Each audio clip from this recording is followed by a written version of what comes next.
This is Sports Today on 882 6PR.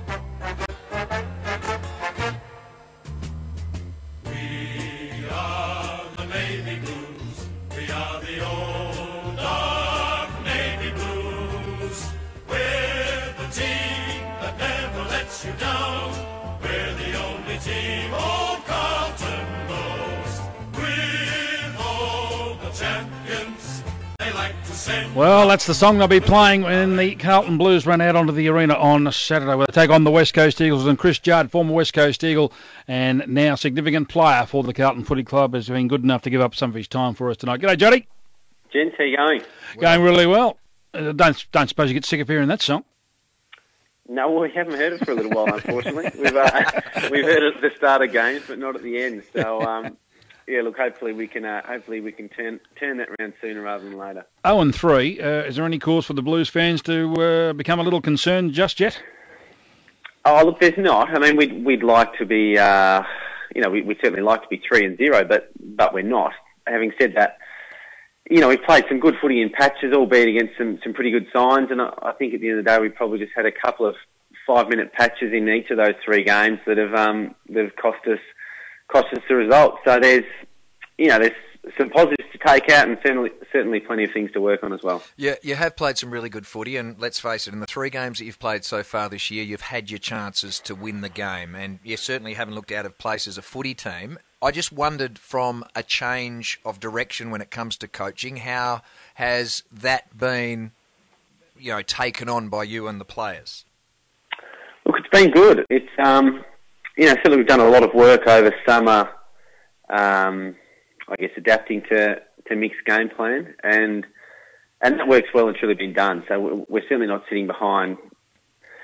We're certainly not blaming any of our results on a change of game plan. The players understand the game plan, know what we're trying to achieve out there, and I guess in the first three rounds we haven't been able to execute that plan at a satisfactory level. So I think it's been a work in progress, and I think our best footies are certainly still to come. Juddy, is it more the defensive side of the plan because you're scoring well enough? Unfortunately, the opposition are outscoring you more. I mean, 3 games in excess of 100 points probably isn't ideal.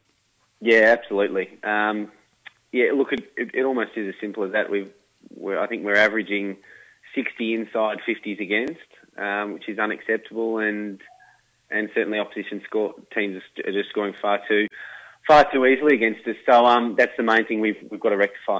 Now, that obviously starts all over the field with Malthouse. It's not just the back six, is it? So that's something that I don't know how you were structured up previously under Brett Ratton, but has that been a significant shift? Yeah, it really is a full ground focus. So I think our scores from turnovers in our 50 are really high as well. So, from the forward line to the mids to the backs, we've all got to sharpen up and really hone in on that area. And look, I'm sure we will. I'm sure we'll get it right and play some better footy in the games to come. Chris, you relinquished the captaincy at your own behest this year. Mark Murphy's a little star. But obviously the profile and the polarisation of the media has come straight onto him. How's he handling it? And I thought he fought back the other night after Hunt took him to the cleaners a little bit in the first half with 3 goals. Yeah, look, he's handling it really well. He's, he's certainly not going to get perturbed or stressed out by any media commentary. He knows what he needs to do, and I thought his game for us, particularly in the second half, was really good, and was one of the reasons we were in a position where we could have potentially won the game. So certainly inside the club, we recognise how hard he's working and the great job he's doing, and I'm sure he'll be raring to go this weekend again. Now, you gave, your reserves gave Bendigo a nice old touch-up. I noticed Juddy, 30 goals to 4 on the weekend, and Robbie Warnock had 54 hit-outs, I think, 21 possessions, kicked a goal, took 7 marks. Now, is he likely to come into the side, given what's happened to Matthew Cruiser? Look, I think he'd be a pretty big chance. Obviously, he and Levi Casbolt had a good game as well, so those two would be the most likely ins for Matty Cruiser. What about another tall marking forward? How far away is Jared Waite? In your last couple of losses in the NAB Cup, it was marks inside 50, which probably let you down a little bit. And it's still a cause for concern, Juddy, because it's been left to the little blokes, including yourself, to keep that scoreboard ticking over at the minute. Yeah, look, there's no doubt we can't. We certainly don't expect Jeffy Garlett and Chris Sharon and our small forwards to kick a winning score week in, week out. And Wade, he's one of those guys we'll look to call on throughout the year. So I think he's 1 or 2 weeks away.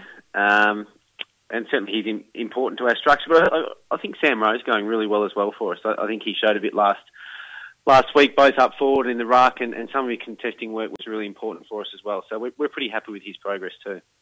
With the work in the clearances, I mean, you often talk about clearances in the game, and you were better in your clearances against Collingwood, for example, and you look at the result where you lost by 17 points.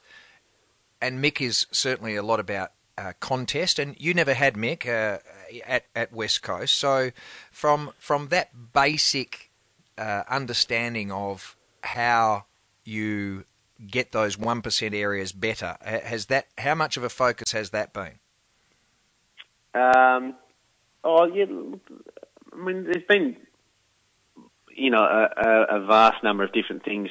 I guess we've worked on over the summer, and those things are one of them. I think the competition is probably an interesting time with clearances. I reckon it's the first time, for a long time, scores from clearances really seem to decide the game. Now, I reckon at the minute, it's scores from turnovers seems to be the deciding factor in most games of footy. So it's an interesting, evolution of the game, and as we know, the game constantly keeps changing. So there's no doubt that clearances and scores from clearances are still very important, but I think there's probably a greater correlation with scores from turnovers and the results in games at the minute. So on the weekend, 38 clearances to 29, you won that area again, but you're saying that your errors, by turning over the footy, is costing you and your team more than that area of the game.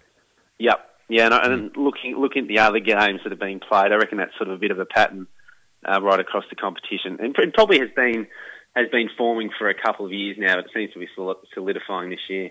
There's a myriad of 1%ers, Chris, in the game of footy, and one of the first was that your game where you train is, of course, now to the size of the MCG. So obviously Patterson holds no fears for you because obviously you enjoy the wider expanses, and Etihad has proved to be a little bit of a problem for you over the last couple of years, where about 3 years ago it was an absolute haven for you. Yeah, look, I think the players really enjoy getting back and not getting back for them, going over and playing at Patterson Stadium. Certainly I really enjoy playing over there, and I think over the last 4 or 5 years we've played some pretty good footy over there. So we've got some good leg speed in our side, and we are a pretty hard running team. So as you said, it doesn't hold any fear for us, and we're certainly really excited by the challenge that this Saturday night's going to pose. Are you seeing, real positive signs though? As a bloke who's been at the Blues for a while now, are you seeing the right signs from the younger players who are coming through your system at the club? Yeah, absolutely. I just think it's taking a little while for it to all click, but I think once it does click, I think it's going to be pretty solid going forward. I don't think we're going to have these months of good footy and months of poor footy, or that's what it feels like at the minute. So I can understand why our supporters would be a bit frustrated with the start of our year, but internally and from my point of view, I'm really confident with the track that we're heading, and think there's plenty of good time still to come this season. I know you copped this ad nauseum when you stepped down from the captaincy. People said, he must be going to pull out at the end of the year and may not go on. You're still loving the game, no doubt. So is it going to be a year by year for Chris Judd from here on in? Yeah, absolutely. I think that's the case for most blokes that get to 30 years old, and I think that works for the club and works for the individual as well. So I'm already expressed I'll be keen to play on again next year, and the club have said they're keen to have me. So we haven't penned a deal yet, but I'm sure that'll get done. At some stage during the season. Well, sometimes, mate, when you get married and you've got children and you've got the pub and you've got all these external interests, mate, they start to demand your time, effort and energy, don't they? You can't split yourself in too many pieces for too long. No, I would say I think one of the things that happens in your career, you start your footy career and it's obviously incredibly exciting and new and Go out hunting, and all that. got no worries. Then you sort of get into your mid-20s and you've been playing for a while, and you can sort of take it for granted. But I think once you start to approach 30, responsibilities. Well, more so you realise it is going to end. Yeah. So you sort of get a bit more of an extra kick in a sense because you have this realisation that it actually isn't going to last forever. So that's sort of the phase I'm in now, and probably appreciating footy a bit more than I have for a while. So post-footy, is there any chance you want to pursue the football trade, either assistant coach or maybe coaching or some sort of, obligation with footy? And would you entertain going back to Western Australia if West Coast found you something in that regard? Oh, look, I think this simple answer is I just don't know how much I'm going to miss footy once I stop playing it. So I think at the minute I think I'll be looking to explore other opportunities outside of footy, but I sort of acknowledge that I do really love the game, and I just couldn't tell you how much I'm actually going to miss it once I stop playing. And I may say I'm going to explore opportunities outside of footy, but once I stop playing 6 months in, I may just miss it that much that I realise that's what I want to get back involved with. So hopefully I've got a couple of years before I have to go down that path. Sure. But, we'll just wait and see. Now, would you need to get away from Carlton, though, if you wanted to pursue, do you think, a role in footy? Potentially, yeah. I think there's no doubt if you want to get into coaching, it probably makes sense to get different viewpoints and learn from different people. But as I said, it's not something I'm thinking a whole heap about at the minute. Now, just on West Coast, no, it's only early in the week, so you probably haven't had a real good focus and all team meetings on how you're going to beat them and who you're going to focus in on. But just from your perspective, who you're going to have to control?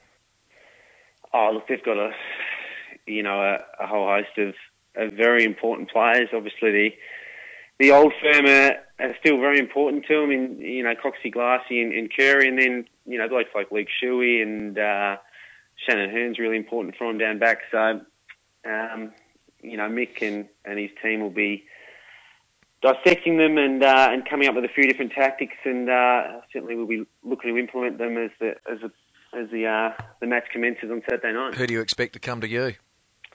Scott Selwood the last couple of times. Yeah, I think you might get him again. Yeah, I suspect that's the way they'll go. He was pretty good last week. He hadn't been so good for the last couple of weeks, but he's probably run into the form for the wrong time at you. Yeah, and it sounds like a few blokes ran into a bit of form. Coxie would have been happy kicking a few snags, no doubt. Robbie Wiley's role, how's he settled in, and has his output been what you'd expect? Yeah, Robbie's going great. Obviously, I was really close with him at West Coast, and learned a lot from him when I was first drafted. So it's been great, sort of reuniting with him, and the players are really enjoying him as a coach and learning a lot from him. And his output's been really strong for our club. I got an SMS here from Phil. He's saying, do you still keep in touch with Curry and the boys at West Coast?